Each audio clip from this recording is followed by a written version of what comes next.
Classical थी, हम पिछली वीडियो में पढ़ के आए हैं विदाउट के साथ, कि विदाउट सेविंग इन्वेस्टमेंट के, लेकिन आज हम पढ़ेंगे विद सेविंग इन्वेस्टमेंट के साथ, मतलब सेविंग और इन्वेस्टमेंट का साथ कैसे क्लासिकल थ्योरी डिफाइन होती है। तो प्रॉब्लम क्या आती है कि हमें इस सेविंग और इन्वेस्टमेंट के साथ एनालाइज करने की जरूरत क्यों पड़ी।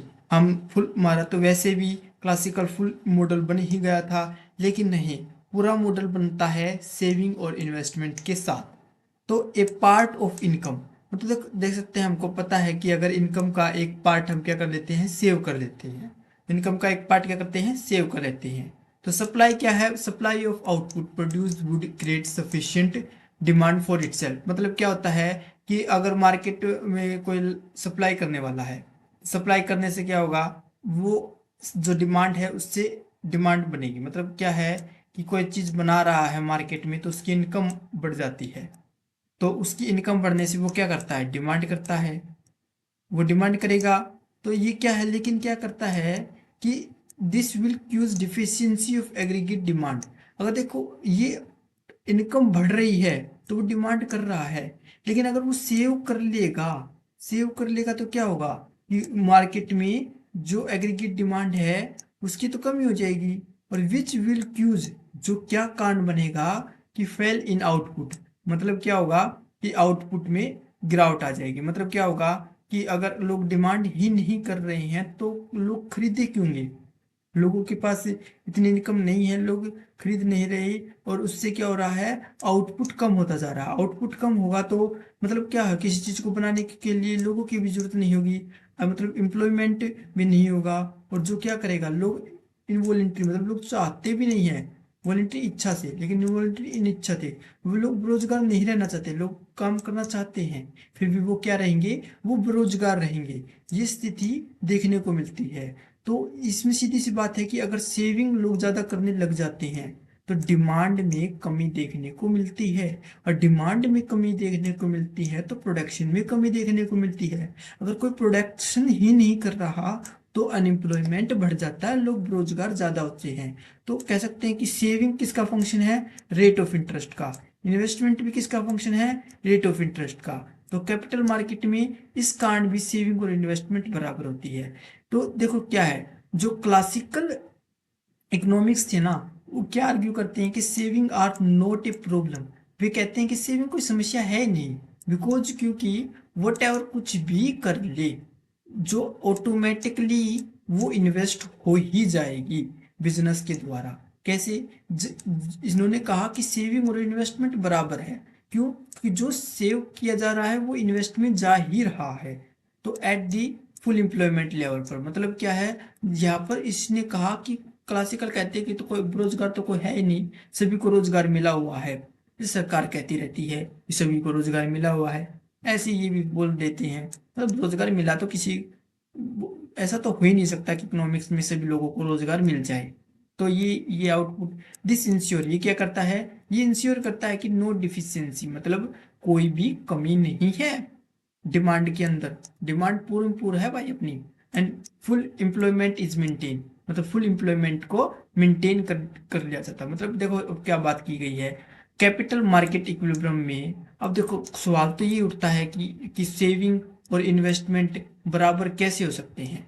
तो यही बात क्लासिकल इकोनॉमिक्स ने बताई है रेट ऑफ इंटरेस्ट के थ्रू। तो कैसे बताई देख सकते हैं कि जो सेविंग है ना, हाइयर इंटरेस्ट रेट, अगर आपके पास इंटरेस्ट रेट ज़्यादा है, मतलब इंटरेस्ट रेट आप देखते हो कि इंटरेस्ट रेट बहुत ज़्यादा है, तो आप क्या करोगे, पीपल करेंगे ज़्यादा सेव करेंगे, क्योंकि अगर ज़्यादा सेव करेंगे तो अगर बैंक में रख देंगे तो उनको रेट ऑफ इंटरेस्ट ज़्यादा मिलेगा, ज़्यादा सेव करने से उनको ज़्यादा रिलेशन मिल रहा है, तो रेट ऑफ इंटरेस्ट बढ़ेगा तो सेविंग भी बढ़ेगी, तो एक पॉजिटिव रिलेशन देखने को मिल गया। और इन्वेस्टमेंट में क्या देखने को मिलता है, हाइयर इंटरेस्ट रेट, मतलब अगर आपके पास इंटरेस्ट रेट ज़्यादा है और बिजनेसमैन इन्वेस्ट लेस, और बिजनेसमैन क्या करते हैं, इन्वेस्ट कम करते हैं। मतलब क्यों करते हैं कि देख सकते हैं, अगर इंटरेस्ट रेट ज़्यादा है, इंटरेस्ट रेट ज़्यादा है, आपको कुछ मेहनत किए बिना ही आपको आपकी कैपिटल का ज़्यादा मुनाफा मिल रहा है, तो आप क्या करना पसंद करोगे, आप इन्वेस्टमेंट, आप सेव करना पसंद करोगे रेट ऑफ इंटरेस्ट के लिए, और इन्वेस्टमेंट उससे क्या होता है, कम हो जाता है। अब देखो इन्वेस्टमेंट कम हो रहा है, क्यों? क्योंकि रेट ऑफ इंटरेस्ट बढ़ रहा है। अगर रेट ऑफ इंटरेस्ट कम होगा तो इन्वेस्टमेंट बढ़ेगा, क्योंकि लोग सोचेंगे कि अब इन्वेस्टमेंट में फायदा है। तो इसलिए जो सप्लाई करो जो है ना वो क्या अपवर्ड बनता है। पॉजिटिव के लिए हम देखते हैं ना, जो सेविंग का भी कैसे बनता है, जब सप्लाई और प्राइस के बीच रिलेशनशिप आपको क्या देखने को मिलता है, पॉजिटिव रिलेशनशिप देखने को मिलता है, तो अपवर्ड जाता है ना। और जब आपको डिमांड और प्राइस के बीच रिलेशनशिप नेगेटिव देखने को मिलता है। तो इसी प्रकार इन्वेस्टमेंट भी जो ये डाउनवर्ड जाता हुआ देखने को मिलता है। मतलब जो सप्लाई है ना वो किसका काम कर रहा है, देख सकते हैं सेविंग का। और इन्वेस्टमेंट किसका कम कर रहा है, डिमांड। मतलब जो सेविंग की जा रही है ना वो क्या है, वो मार्केट में सप्लाई होगी। और इन्वेस्टमेंट क्या है, वो मार्केट में डिमांड होगी मार्केट में। अगर देख हम जानते हैं इक्विलिब्रियम में क्या स्थिति होती है, सेविंग और इन्वेस्टमेंट क्या होता है, बराबर होता है। क्योंकि देखो सप्लाई और डिमांड बराबर होती है ना, तो ये भी बराबर हो गई। तो ये कैसी स्थिति बनती है, देख सकते हैं कि इंटरेस्ट रेट क्या करता है, ये सेविंग और इन्वेस्टमेंट को एडजस्ट कर लेता है। मतलब देखो ऐसा नहीं होता कि मार्केट में ज़्यादा सेविंग सप्लाई करना अच्छी बात है या ज़्यादा डिमांड होना अच्छी बात है। देखो दोनों को एक स्थिति में एडजस्ट होना ज़रूरी होता है, ताकि एक ऑप्टिमम लेवल तक पहुंचा जा सकता है। तो इसीलिए है ना मार्केट में सेविंग और इन्वेस्टमेंट, मतलब जितना सेव किया जा रहा है उसका इन्वेस्टमेंट होना ज़रूरी है।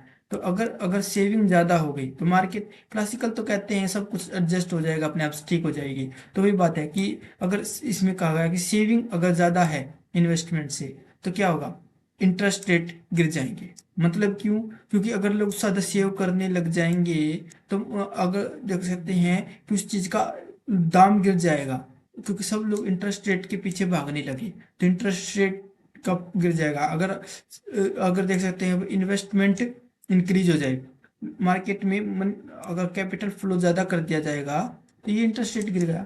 और इससे क्या होगा, अगर इंटरेस्ट रेट गिरता हम समझते हैं कि अब उसमें ज़्यादा फायदा नहीं है, रेट के लिए इंटरेस्ट रेट में फायदा नहीं ज़्यादा, तो लोग इन्वेस्टमेंट करेंगे तो इन्वेस्टमेंट बढ़ जाएगा। तो अपने आप हो गया ना कि ये इक्वली रिस्टोर हो गया। देख सकते हैं कि अगर इन्वेस्टमेंट ज़्यादा है सेविंग से तो क्या होगा, इंटरेस्ट रेट अपने आप को राइज करेगा। मतलब और सेविंग इंक्रीज हो जाएगी, इंक्रीज डिमांड से जो है इन्वेस्टमेंट वो गिर जाएगी तो इक्विटी स्टॉल हो जाएगी। तो भैया रेट ऑफ इंटरेस्ट बढ़ा, सेविंग बढ़ी, रेट ऑफ इंटरेस्ट कम हुआ, इन्वेस्टमेंट कम हो गया। तो ये स्थिति देखने को मिलती है। अब देख सकते हैं कैपिटल मार्केट इक्विलिब्रियम में ये हम देख सकते हैं ओ एक्सिस पे हमारे क्या दिखाया हुआ है, सेविंग एंड इन्वेस्टमेंट है। और यहाँ पर क्या देखते हैं ओ वाई पे हमारे पास रियल इंटरेस्ट रेट है। हम देखते हैं कि जो डिमांड का काम क्या कौन कर रहा है, इन्वेस्टमेंट, और सप्लाई का काम क्या कर रहा है, सेविंग। और दोनों इक्विलिब्रियम पॉइंट पर एडजस्ट करते हैं जहाँ पर सेविंग और इन्वेस्टमेंट बराबर हो जाती हैं, वो है और ई पॉइंट। तो इस पॉइंट पर सेविंग इन्वेस्टमेंट बराबर होती है, ये कैपिटल मार्केट इक्विलिब्रियम का ये इस प्रकार से हम कर्व बनाते हैं। अब देख सकते हैं कि अगर देख मार्केट में ऐसा नहीं होता कि हमेशा रेट ऑफ इंटरेस्ट है वो नीचे जा रहा है, आपका इन्वेस्टमेंट भी नीचे जा रहा है, लेकिन है ना वो कभी भी फुल एम्प्लॉयमेंट को डिस्टर्ब नहीं करेगा, वो हमेशा फुल एम्प्लॉयमेंट की स्थिति में ही रहेगा, जैसे इस कर्व में देखा जा सकता है। अब बात करते हैं, देखो अगर हम बात करते हैं क्लासिकल विद की, विद विद विद की विद सेविंग एंड इन्वेस्टमेंट की, तो हम बात करते हैं ये सिर्फ ये चार करो कि ये पहला है, ये दूसरा है, ये तीसरा है, ये चौथा। लेकिन इसमें अगर पूरी बात करें तो क्लासिकल फुल मॉडल में हमारे पास ये भी आता है कैपिटल मार्केट इक्विलिब्रियम का करो भी। इसको हम कहते हैं विद सेविंग इन्वेस्टमेंट का करो। ठीक है, तो अब देखो कैसे काम करता है। बात करके आए थे हम लेबर मार्केट में, हमारे पास जो लेबर और सप्लाई है, लेबर की सप्लाई और डिमांड है, वो इस demand of labour, demand of supply equilibrium यहाँ पर तो एल लेबर करते हैं और उनको इतनी रियल वेज मिलती है। इतनी वेज के ऊपर इतना जो प्रोडक्शन है, यहाँ पर इतना प्रोडक्शन ये किया जा रहा है, इतनी लेबर पर इतनी प्रोडक्शन किया जा रहा है, और इतनी लेबर इतनी प्रोडक्शन पर हमारे पास देख सकते हैं मार्केट में कि सेविंग इन्वेस्टमेंट कैसे की जा रही है। इनके ऊपर इन्वेस्टमेंट सेविंग की जा रही है कि यहाँ पर इन्वेस्टमेंट और सप्लाई, अगर मार्केट में इक्विलिब्रियम लेबर और demand of labour demand of जो बराबर है, ऐसे ये भी बराबर हो जाएगा इक्विलिब्रियम इस पर, और यहाँ से हम बनते हैं। और ये किसका फंक्शन है, दे सकते हैं कि जो सप्लाई है वो सॉरी सेविंग है वो किसका फंक्शन है, इनकम का। अगर आपके पास इनकम ज़्यादा है, अगर आपके पास इनकम ज़्यादा है तो आप सेविंग ज़्यादा करोगे, ठीक है। अगर आपकी और इन्वेस्टमेंट किसका फंक्शन है, कि रेट ऑफ इंटरेस्ट का, कि आपको इंटरेस्ट रेट कम है मिल रहा है तो आप इन्वेस्टमेंट करोगे। और मार्जिनल एफिशिएंसी ऑफ कैपिटल, आप कुछ भी मतलब प्रोडक्ट कैपिटल लेते हो, मतलब हिसाब से मशीन ले ली आपने, वो मशीन कितने दिन चलेगी, उससे कितनी प्रोडक्टिविटी मिलेगी, उस चीज़ के ऊपर भी आपका इन्वेस्टमेंट डिपेंड करता है। तो ये सब चीज़ें हैं। और साथ में इसके हिसाब से फिर मार्केट, यहाँ से देख सकते हैं मार्केट डिमांड बनती है, मार्केट मनी मार्केट बनती है। मनी मार्केट में हम वही देते हैं, मनी सब फ्लो कितना होता है, लोग मनी की डिमांड कितनी करते हैं, उसके हिसाब से प्राइस डिसाइड होता है। और उस प्राइस के हिसाब से जो वस्तु का, जो गुड्स का प्राइस डिसाइड हो रहा है, उस प्राइस के ऊपर उनको वेज कितना मिलेगा मार्केट में, रियल वेज मार्केट। तो इस प्रकार से हम 5 करों के बारे में बात करते हैं। Labour market, production function, money market, real veg market और कैपिटल मार्केट। ये 5 जो हैं ये क्लासिकल फुल मॉडल के करो आते हैं, ठीक है। अब बात करते हैं कि केन्स ने कैसे क्रिटिक किया है। तो इसने चैलेंज दिया सेज लो को, कि जो सेविंग है ना वो do not automatically equal investment, कि वो इन्वेस्टमेंट के बराबर नहीं होती हमेशा। मतलब क्या कहता है कि leading to potential demand efficiency. देखो अब क्या कहता है सेज लोग, क्या कहता है कि supply creates its own demand, मतलब सप्लाई है अपने आप डिमांड क्रिएट कर लेगी, ऐसा नहीं हो सकता, क्लास केन्स कहता है। अब वेज कट फ्लैसी, मतलब देखो क्या कहता है कि आपको, क्लासिकल कहते हैं कि अगर एग्रीगेट डिमांड आपको कम करनी है तो वेज कम कर दो, क्योंकि वेज कम करने से उसके उनके पास इनकम कम हो जाएगी, वो डिमांड कम करेंगे। बट ये तो बहुत ही बुरी स्थिति है, लोग बेरोजगार होने शुरू हो जाएंगे, और ये कोई इलाज नहीं है। क्लास केज ने कहा ये कोई इलाज नहीं है। स्टिकी वेज, मतलब क्या है, वेज एंड प्राइस क्या है, इनफ्लेक्सिबल, मतलब क्या है, जो क्लासिकल कहते हैं कि वेज और प्राइस को हम क्या कर सकते हैं, चेंज कर सकते हैं, लेकिन क्लासिक चेंज कहता है ये इतना आसान नहीं है, एक टाइम पे ये रिजिट हो जाते हैं, एक जगह पर टिक जाते हैं। तो ये आसान नहीं होता कि आप एकदम से वेज प्राइस को कम कर दिया जाए, बहुत सी समस्याओं का कारण बन सकते हैं, रिसेशन का कारण बन सकते हैं बहुत सी। तो क्लासिकल थ्योरी को क्रिटिक किया गया है कि जो उनकी मनी वेज क्या है, इन एक्सप्लोनेट way to reduce real wage, मतलब क्या है, कोई अच्छा तरीका नहीं है कि आपको मनी वेज को कम कर दे आपको रियल वेज कम करने के लिए, ऐसी कुछ अच्छी चीज़ नहीं है। डिमांड डेफिशिएंसी के बारे में तो ये इग्नोर कर रहे हैं कि डिमांड में कोई डेफिशिएंसी नहीं आएगी, कोई कमी नहीं आएगी। और जो जो रियल बैलेंस इफेक्ट है ना, पीगो और हैबलर ने जो क्लासिकल थ्योरी को सपोर्ट करते हुए रियल बैलेंस इफेक्ट लिखा था, कीज ने इसको भी क्रिटिक किया है, क्रिटिक किया है कि ये कोई चीज़ अच्छी बात नहीं है कि आप गलत थ्योरी को भी सपोर्ट करें, ऐसी चीज़ें नहीं, ये unnecessary excessive faith in interest effect wrong economic policy.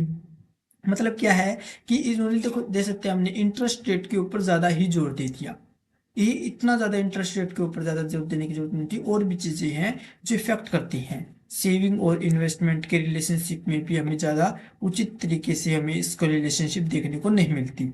तो ये टेक्टोनमी है जो रियल और मॉनेटरी सेक्टर के बीच में, ये कोई इतनी ज़्यादा देखने को नहीं मिलती। और नेगलेक्ट इसने क्या किया है, जो स्पेकुलेटिव डिमांड ऑफ मनी, मतलब आपको प्रोडक्शन कर लेते हैं ना, प्रोडक्शन करनी है कि आप कितने फ्यूचर में आप मनी को स्पेंड करोगे, उसके लिए आप कितना होल्ड रखते हो, ये इन सब चीज़ों को तो इसने इग्नोर ही कर दिया क्लासिकल ने। तो कंक्लूजन कहेंगे, जो क्लासिकल की जो थ्योरी थी ना वो सेज ले के ऊपर डिपेंड थी। इसमें क्या कहा था, supply creates its own demand, मतलब economy move to full employment automatically, कहते हैं कि इकोनॉमी अपने आप ही फुल एम्प्लॉयमेंट की तरफ मूव कर जाएगी, कुछ चेंज करने की जरूरत है। अगर अनएम्प्लॉयमेंट होता भी है ना तो वेज प्राइस को दिया जाता है फ्रॉम हायर मोर, कि अगर एम्प्लॉयमेंट हो भी जाता है ना तो वेज और प्राइस को गिर दिया जाता है। मतलब ये तो कहते हैं फ्लेक्सिबल है वेज प्राइस, तो फ्लेक्सिबल है वेज प्राइस में चेंज कर दिया जाएगा तो ज़्यादा से ज़्यादा हायर कर लेते हैं। अनएम्प्लॉयमेंट एंड, इससे क्या होता है, बेरोजगारी खत्म हो जाती है। नो गवर्नमेंट रूल नीडेड, इसमें कोई भी गवर्नमेंट की जरूरत नहीं है। इन्होंने इसका नाम दिया लेस इज फियर, ठीक है। अगेंस्ट क्रिटिक्स, केन्स की क्रिटिसिज्म क्या थी, Keynes does not auto correlate, मतलब केन्स इस चीज में समर्थन नहीं करता था कि सब कुछ ठीक हो जाएगा। और वेज कट ना, जैसे हमने पीछे बात की है, कोई अच्छी स्थिति नहीं है ये। गिव न्यू कंसेप्ट, इन्होंने बहुत नए नए कंसेप्ट दिए, मतलब आपकी कंज्यूम करने की प्रवृत्ति कैसी है। मार्जिनल इफिशियंसी ऑफ कैपिटल, आप कुछ भी कैपिटल खरीद रहे हो तो उसको चलने की क्या क्षमता है। लिक्विडिटी प्रेफरेंस, मतलब आपकी जो मनी है, फ्लो है, वो किस प्रकार से चलता है। Government must use physical and monetary policy to maintain stability in employment, और गवर्नमेंट को किस तरीके से फिजिकल और मॉनेटरी पॉलिसी बनानी चाहिए और इकोनॉमी को स्टेबल रहना चाहिए। इन शॉर्ट कहे तो क्लासिकल जो इकोनॉमिस्ट हैं वे कहते हैं कि इकोनॉमी को छोड़ दो, वो अपने आप को फिक्स कर लेगा। केन्स कहता नहीं, ऐसा नहीं करना चाहिए, गवर्नमेंट को स्टेप लेना चाहिए, ना तो अनएम्प्लॉयमेंट और डिप्रेशन जैसी समस्या और भी गहरी हो सकती है। थैंक्स फॉर वॉचिंग, और आप टेलीग्राम को हमारे टेलीग्राम को ज्वाइन कर सकते हो इसकी पीडीएफ के लिए।